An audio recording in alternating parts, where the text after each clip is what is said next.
Why wasn't this news released? Because it would create public hysteria. There would be an absolute panic. Yes, I suppose you're right. There'd be riots in the streets. It would make an invasion from Mars seem like a Sunday school picnic.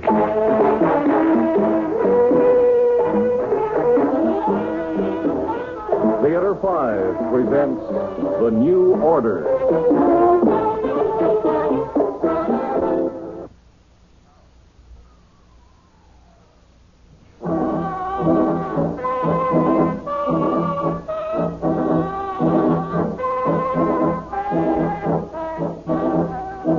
Come into my office, gentlemen. Oh, thank you, Mr. Garson. Thank you. I'm John Clements, and this is my assistant, Sam Winston. How do you do? As you know, we're from the National Board. And what can we at Robots Unlimited do for you? Well, of course, you're aware that there's a new investigation of robotry. There's always a new investigation of robots and Robots Unlimited, gentlemen. I just hope I haven't accidentally broken the rules of the charter. No, nothing like that. In fact, we wish all government departments were run as efficiently as this one. Well, thank you. Actually, we're here, Mr. Garson, because people are... Well, they're getting very worried about robotry. Worried? It goes even deeper than that. They're afraid of the newest robots. Well, there's no reason to fear robots. I doubt we can convince people of that. At one time, a robot was a mechanical man with flashing lights for eyes, antennae for ears, and, well, he was obviously a robot. But now you can't tell a mechanical man from a human, except through dissection. No, there is another way, gentlemen. A robot is different from a human being because it does not know how to hate. And most important, it cannot bring harm to any human. Now, this is an integral part of the robot makeup. In fact, it's the first law of robotics. And that's precisely why we're here, Mr. Now, excuse me. Yes, Garson here. Mr. Garson, Adam C. is ready for testing. Have Adam C. wait, please. Gentlemen, would you like to see an interesting test? What kind of test? Well, Adam C. is an R4 robot. I thought all R4s were supposed to be destroyed. Yes, that is, the charter states that when a robot type becomes obsolete, it should be destroyed. Why hasn't that been done? Well, the charter also gives a time limit for possible modification. So I've been working on the R4s. You see, there are two basic differences between the R4s and the R5s. The R4 voice was metallic, and it had a sort of built-in echo. But the R5 voice is as human as yours or mine. The other difference is, well, I'll call it the nervous system, connecting the brain to the voice box. Well, in the R4, the working of the brain was not attuned to the voice box. The R4 could solve problems, but could not transmit the answers vocally. This, of course, made the R4 a worker with a very limited capacity and range. The R5, however, solves problems and then gives the answers. Or it transmits the answers into action just as a human would. And have you managed to alter the R4 enough to meet the new specifications? Yes. Adam C. will be the 15th XR4 I've tested. The others have all met the new specifications. According to the terms of the charter, if Adam C. passes his tests, I'll have the right to modify all other R4s. There's a total of 528 of them. Well, gentlemen, would you like to see the test? Yes, I would. Yes, so would I. Good. I'm sure you'll find it quite absorbing. Well, please send Adam C. in. Yes, Mr. Garson. Gentlemen, would you like a cigarette? Oh, thank you. No, thanks. I'm going to introduce you to Adam C. as I would a human. I ask you to cooperate. Are you trying to tell us that robots have feelings? Well, not as we know feelings, no. But their tuning can be upset by, well, unexpected rudeness, for example. Oh, come in. Adam C. reporting as ordered, Mr. Garson. Oh, Adam C. This is Mr. Clements and Mr. Winston. They are government investigators. I'm honored to know you, gentlemen. How do you do? Pleased to meet you. Now, Adam C., Yes, Mr. Garson. do you understand why you're here? Yes, sir. Tell me, please. I was an R4 robot. You have had me modified to meet the specifications of the R5 robot. If I do not meet all the specifications, I will be destroyed along with all other R4 robots. All right. Now, the first test is memory retention. Now, I'm going to open this book. You will read the page on the right-hand side. You'll have only 3 seconds. Ready? Yes, Mr. Garson. Start reading. All right, now. Adam C., in your opinion, what kind of book is this? It seems to be a work of fiction. Now, be more specific, please. I cannot be more specific, Mr. Garson. It seems to be a work of fiction. However, it could also be a biography, or it could be history done in a fictional style. Very good. And now I want you to read from memory the 19th and 20th lines on that particular page. The lines are a piece of dialogue. Quote, I don't like the idea of Ferguson and Martin meeting as equals, Kramer declared, adding in a low voice, their ideologies are simply not compatible, unquote. Fine. And now, gentlemen, would you like to see the page? Yes. All right. Now, here's the book, Mr. Clements, page 47. Thank you. Let's see. That's right. Count down to the 19th line. I think you'll find that Adam C. read word for word that line and the one that follows. Huh. You know, this is amazing. It's not just amazing, it's completely incredible. Incredible? No, Mr. Winston. You see, the robot brain is uncluttered with irrelevancies. What's the next test, Mr. Garson? Mental arithmetic. May I give Adam C. the problem? Oh, by all means, please do. Can I have that piece of blank paper on your desk? Oh, surely. There you are. Thank you. Adam C., Yes, Mr. Clements. I want you to solve this arithmetic problem for me. Yes, sir. Multiply 7,927 by 4,684. And then I want you to divide the total by 424. That is the problem, Mr. Clements. Yes. The answer is 87,570, plus the fraction 97/106. Well, Mr. Clements? I haven't figured it out for myself yet. Well, I'm sure you'll find that Adam C.'s answer is correct. Well, here's the total of the multiplication. 37,130,068. Correct, Mr. Clements. You can prove the answer quite simply by... Yes, I know how, Mr. Garson. Well, Adam C., if Mr. Clements finds your answer to be correct, you may return to the waiting room for further instruction. Yes, Mr. Garson. Well, the answer is correct, all right. That'll be all, Adam C. Goodbye, Mr. Garson. Gentlemen, being with you has been a pleasure.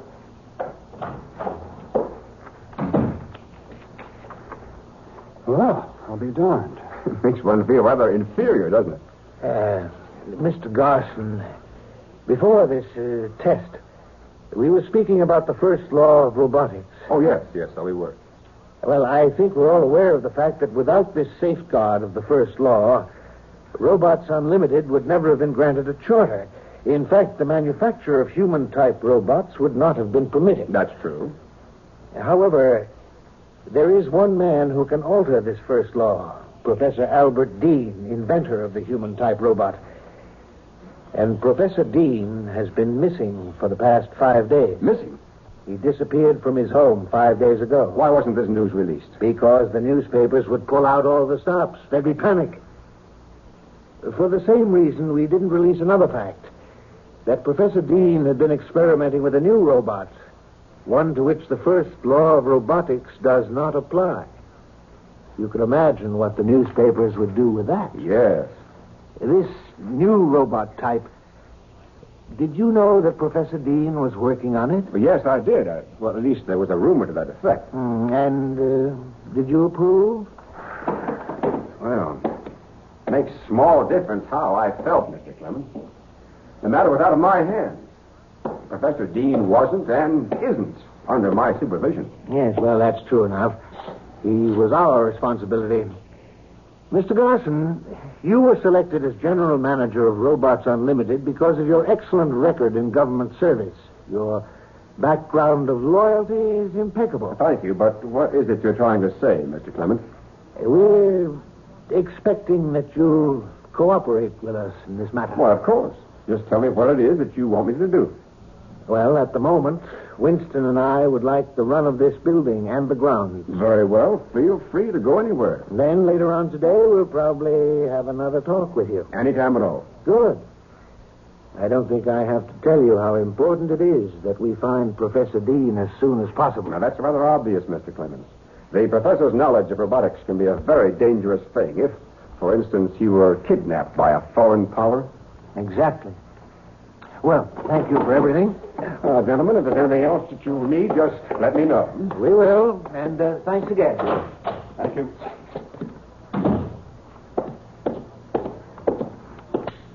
Garson here, calling Frank B. This is Frank B., Mr. Garson. Did you monitor my conversation with the government investigators? Yes, sir. Do you have any orders concerning them? Just this. Cooperate with them in every way, but watch them carefully. Very carefully.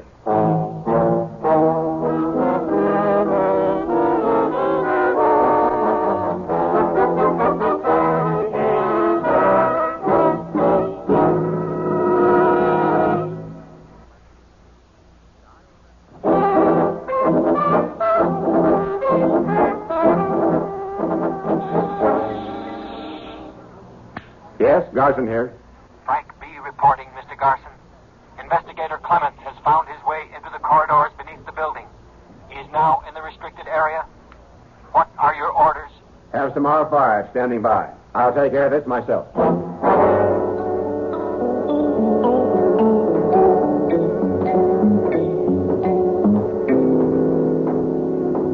Oh, Mr. Clements. What? You should have told me you wanted to come down here. I'd have provided you with a guide. I just wanted to have a look around. But you could get lost in this maze of passages. What's that? What? That tapping. Tapping? There it is again. It's coming from behind this wall. Mr. Garson, there's someone behind this wall. Oh, I'm sorry you felt you had to come down here, Mr. Clements. I insist that you There's tell me... no need to insist. There are rooms behind this wall. How do we get to them? Simply by moving this panel. It's a cell.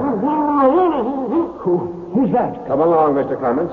Meet Professor Dean.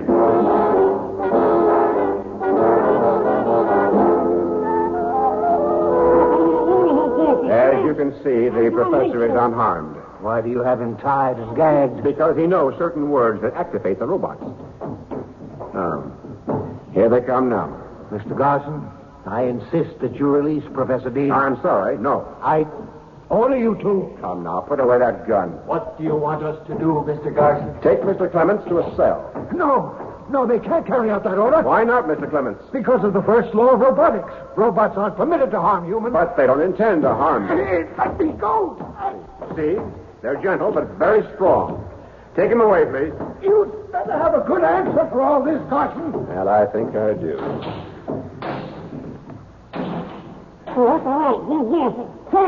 Yes, Professor Dean. Oh, believe me, we don't enjoy keeping you prisoner, and we'll set you free just as soon as you change your mind. No. Well, I'm a patient man, Professor. The emergency alarm. Mr. Garson, please come to your office. Yes, Frank B., what is it? We found Agent Winston in the file room. How'd he get in there? It must have happened while you were downstairs with Mr. Clements. I detailed some R5s to help you. There was a mistake in the assignments, and the file room was left unguarded for a moment. He must have slipped in. Where is he now? In the waiting room. Mr. Garson, I think you better tell these robot friends of yours to let me go. I'm afraid that's not possible, Mr. Winston. Look, the kid gloves are off. I suggest that you cooperate and tell us all you know. It'll go a lot easier with you. You see, I had a good look through your files. So? I found a lot of information on Professor Dean, incidentally. Do we have to speak in front of these robots? Why? Do they make you nervous, Mr. Winston? Yes, they do. But why? Have you forgotten the first law of robotics? They can't harm you. However, if you insist, I'll ask them to leave. Oh, Frank B., if you don't mind. Not at all, Mr. Garson. We'll go. Now, Mr. Winston, we were speaking about Professor Dean in the files. Please go on. After I read through certain papers in the files, it looked to me like a fantastic plot was taking form. A plot? Against our government in particular and against humanity in general. Well, that is fantastic, Mr. Winston. Please don't act so charmingly coy, Mr. Garson. You're part of it. You've got to be. How could Robots Unlimited be plotting against the government? Our R5s are unable to harm humans. Well, the first law of robotics is an inherent part of their makeup. And don't forget, if we were using robots to overthrow the government, Well, we have the Army to contend with. The first law would operate against them. Mm-hmm. That's what you want people to think. Yes, the R5s obey the first law. And while the first law applies, you can't carry out your plan. That's where Professor Dean comes in. Oh? The professor was working on a new robot model when he disappeared. A model that does not obey the first law. A robot that would carry out an order to kill. Ah, now we begin to see the ramifications of this fantastic plot. Huh? You have 800 R5s and more than 500 R4s that you're modifying. Now, that doesn't take into account the robots you're probably manufacturing in secret. In secret? Oh, you didn't see that in the files. Well, I saw enough to put you on trial for treason. If I'm to be executed as a traitor, why should I help you? I told you. We can make it easier for you. By we, I assume you mean Mr. Clemens and yourself. That's huh? right. Ah, but I'm afraid Mr. Clemens is in no position to help anyone. What do you mean? Listen. Garson here. Connect me with Mr. Clemens' cell, please. Cell? You're connected, Mr. Garson. Clemens? Clemens, this is Garson. Garson, listen to me. If you don't let me out of this cell, so help me God. Well, I trust that convinces you, Mr. Winston. You see, your friend Clemens made the mistake of wandering into a restricted area, just as you did. Who's giving the orders? You or Professor Dean? Professor Dean is in the cell next to Clemens. I should have known. You kidnapped him. Yes. The professor was not amenable to my plan. You see, Professor Dean not only made a robot that did not obey the first law, but in doing so, he found a way to nullify the first law in other robots. And has he told you how to do it? He can't have. Not if you've got him in a cell. He will. And then I'll nullify the first law in all robots. And as they're tuned to my voice, they will obey my orders. Oh, by the way, there's something that isn't in the file room. I don't have to manufacture robots in secret factories. Robots can reproduce themselves. It's very simple. Each robot will manufacture another. Double a penny 30 times, Mr. Winston, and you get over 1,000,000 pennies. In no time at all, I'll have a huge army of indestructible machines. What's happened to you, Garson? No one in government service had a better record than you. You were the last man we thought would turn true. You don't know me very well, Mr. Winston. That's just about the biggest understatement I've ever heard. And we thought Professor Dean was the security risk. The professor has an IQ of 195, yet he's a fool. By helping me, he could be the most powerful man in the world. I cannot understand men like him, or you. Spoken like a true paranoiac. Isn't it strange? You devise a perfect form of government, an infallible method of controlling the world, and you're called insane. Remember, Mr. Winston, robots are not susceptible to bribery. They can't be blackmailed or intimidated or flattered or fooled. Can you say the same about our politicians and government office holders? Can you? No, we're all fallible. And you're at least as fallible as the rest of us. No, and what makes you say that? Because you're wrong. Your plan just won't work. Why not? Because your plan depends on Professor Dean. He's a dedicated scientist. He knows that if he alters the first law of robotics, whatever happens will be his responsibility. This is why he won't help you, no matter what you do to him. Ah, but he will help me for the simple reason that he is only human. Sooner or later, he'll weaken. It's only a matter of time. You're fast running out of time, Mr. Nothing Garson. can stop me. Well, maybe I can. What good is locking that door going to do? I'm going to kill you, Mr. Garson. Oh, a gun, just like Clemens. You all run so true to form. Put it away. You leave me no alternative but to kill you. You think shooting me will stop my plan? Without you, the robots would have no leader. And they won't do anything to me for killing you because they'll obey the first law. Ah, I see your reasoning. You think you'll get rid of me and then free the professor and Clemens. No, Garson, don't move toward me. What are you afraid of? You have a gun. Don't take another step. Well, shoot, Mr. Winston. Shoot. All right. I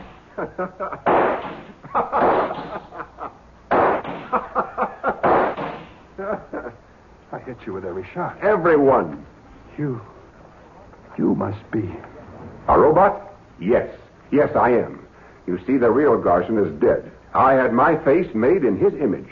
When you and Clemens are dead, 2 robots will be made in your image. The same thing will ultimately happen to the professor. That's my real plan, Mr. Winston. Robots won't have to fight the Army or anyone else. We'll just step into your shoes, each and every one of you. But you haven't found a way to nullify the first law yet. Not yet. Until you do, a robot can't kill. It must obey the first law. All but one robot, Mr. Winston.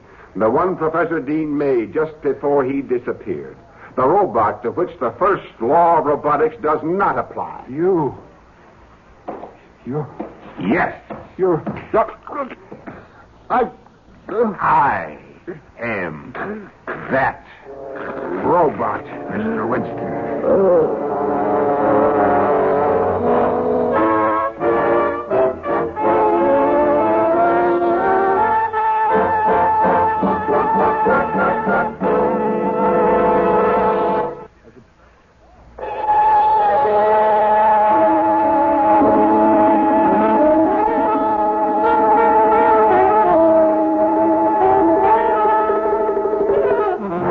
Theater 5 has presented The New Order, written by Don Herring and directed by Ted Bell.